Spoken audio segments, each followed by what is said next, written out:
এই মানে প্ৰখণ্ড ঠাণ্ডাৰ এই সময়ত বন বিভাগ ফটাশিল আমবাৰীৰ যি বিট অফিচ আছে তাৰ পৰা বন কৰ্মী আৰু বিষয়াসকলে আহি পেলাই এই যি গড়চুক নলপাৰা অঞ্চলত বসবাস কৰি থকা ৪৫টা ঘৰ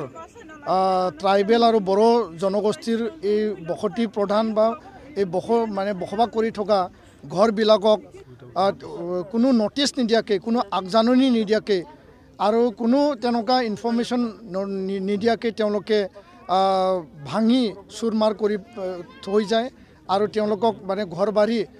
লণ্ড ভণ্ড কৰি থৈ যায় আৰু কোনো মানে সকলো ধন সম্পত্তিবিলাক নষ্ট কৰি থৈ যায় আৰু এভিকশ্যন কৰি পেলাই তেওঁলোকক ইয়াৰ পৰা মানে গুচি যাব লাগে বুলি তেওঁলোকে ধমকি দি গৈছে। তো আমি আচৰিত পাইছোঁ আৰু বন বিভাগৰ এই যি অতি ঘৃণনীয় যি কাম অতি ঘৃণনীয় যিখিনি মানে তেওঁলোকে ইয়াত মানে বৰ্বৰ অত্যাচাৰভাৱে এই কাণ্ডটো কৰিলে তাৰ কাৰণে নিখিল বড়ো ছাত্ৰ সন্থাই বন বিভাগ অসমক আমি তীব্ৰ ভাষাৰে আমি গৰিহণা দিছোঁ, নিন্দা দিছোঁ আৰু আমি সকীয়াই দিছোঁ যে কোনো কাৰণত জনজাতিৰ লোকসকল বা বড়ো লোকসকল এই অঞ্চলৰ পৰা কোনো কাৰণত নাযায়, কাৰণ এই অঞ্চলত তেওঁলোকে দীঘলীয়া সময়ৰ পৰা বসবাস কৰি আছে আৰু এটা NGOয়ে তেওঁলোকক সেই ভূমিখিনি তেওঁলোকক দান কৰিছিল আৰু দান কৰি পেলাই তেওঁলোকে ইয়াত বসবাস কৰি আছে। তো ইয়াৰ কাৰণে অসম চৰকাৰৰ মুখ্যমন্ত্ৰী ডাঙৰীয়াক আমি আজি আহ্বান জনাব বিচাৰিছোঁ যে এই অসমত ভূমিপুত্ৰ বড়োসকলে বুৰঞ্জী ইতিহাস ঢুকি নোপোৱাৰ দিনৰ পৰা আমি ইয়াত বসবাস কৰি আছোঁ। আমাক ভূমিপুত্ৰ বুলি কোৱা হয়, জনজাতি আমাক খিলঞ্জীয়া বুলি কোৱা হয় আৰু মুখ্যমন্ত্ৰী ডাঙৰীয়াক এটা আশ্বাস আমাক দি থৈছে যে কোনো কাৰণত জনজাতি লোকসকলক বড়ো লোকসকলক কোনো কাৰণত উচ্ছেদ কৰা নহয় আৰু তেওঁলোকে অসমৰ ভূমিপুত্ৰ হৈ তেওঁলোকে ইয়াক থকাৰ অধিকাৰ আছে, সেই কথাটো তেওঁ অলৰেডি কৈ থৈছে। তৎসত্ত্বেও বন বিভাগে আহি পেলাই আজি এই যি কৰ্মকাণ্ড কৰিলে সেইটো আমি কোনো কাৰণত আমি মানি ল'ব নোৱাৰোঁ। এই কথাটো লৈ আমি এটা তদন্ত মুখ্যমন্ত্ৰী ডাঙৰীয়াৰ মানে অধীনত এটা তদন্ত আমি বিচাৰিছোঁ, মুখ্যমন্ত্ৰী ডাঙৰীয়াৰ এটা ইণ্টাৰভেনশ্যন আমি বিচাৰিছোঁ আৰু তেওঁলোকে ইয়াতে থাকিব, কোনো কাৰণত ইয়াৰ পৰা নাযায়, তেওঁলোকক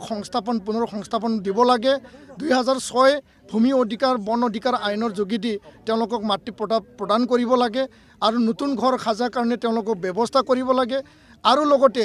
যেতিয়ালৈকে তেওঁলোকৰ নতুন ঘৰ সাজিব নোৱাৰে সেই সময়লৈকে তেওঁলোকক ৰিলিফ মেটেৰিয়েল ইয়াত সৰু সৰু কণ বাচ্চা ল'ৰা ছোৱালী আছে, এই ঠাণ্ডাত ইয়াত আইমাতৃসকল আছে,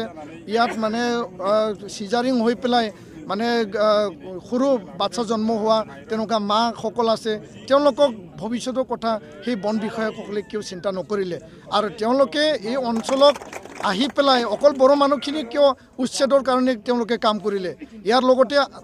থকা বিভিন্ন আন জাতি জনগোষ্ঠীৰ লোক আছিল, যদি বড়ো মানুহখিনিয়ে যদি ইলিগেল হয় সেই মানুহখিনিওতো ইলিগেল। তো আমি ক'ব বিচাৰোঁ যে ইয়াত বসবাস কৰা সকলোকে অধিকাৰ দিব লাগে, কোনো কাৰণত যাতে কোনো মানুহ হাৰাশাস্তি নিদিয়ে আৰু কোনো কাৰণত এনেকুৱা হাৰাশাস্তি আৰু মানে যাতে ভৱিষ্যতে নহয় তাৰ কাৰণে আমি চৰকাৰক সকীয়াই দিছোঁ আৰু আমি দাবী জনাইছোঁ যে চৰকাৰে যথোপযুক্ত ব্যৱস্থা ল'ব লাগে আৰু সংস্থাপনৰ ব্যৱস্থা কৰিব লাগে আৰু ইয়াত স্থায়ীভাৱে তেখেতসকলক সংস্থাপনৰ কাৰণে চৰকাৰে কাম কৰিব লাগে, সেইটোকে আমি আজি ইয়াত দাবী জনাইছোঁ। ইয়াত এটা কমিউনেল ষড়যন্ত্ৰ আছে বুলি আমি ক'ব বিচাৰোঁ। ইয়াত বিভিন্ন জাতি জনগোষ্ঠী আছে, আমি নিবিচাৰোঁ কোনো জাতি জনগোষ্ঠীয়ে কষ্ট পাওক, কোনো জাতি জনগোষ্ঠীক এভিকশ্যন কৰক, আমি কেতিয়াও নিবিচাৰোঁ। কিন্তু আজি আমি দেখিবলৈ পালোঁ নতুন ঘৰ সাজিছে, নতুন মানুহ আহিছে, ইয়াত পুৰণা হিচাপে বহু বছৰৰ পৰা ইয়াত বসবাস কৰি থকা এই ৪৫টা ঘৰ বড়ো সম্প্ৰদায়ৰ ট্ৰাইবেল জনগোষ্ঠীৰ এই মানুহখিনিকে যে বন বিভাগৰ পৰা উচ্ছেদ অভিযান চলালে, ঘৰ বাৰী মানে ভাঙি তহিলং কৰিলে, তাৰ মানে ইয়াত কিবা এটা কমিউনেল এটা মানে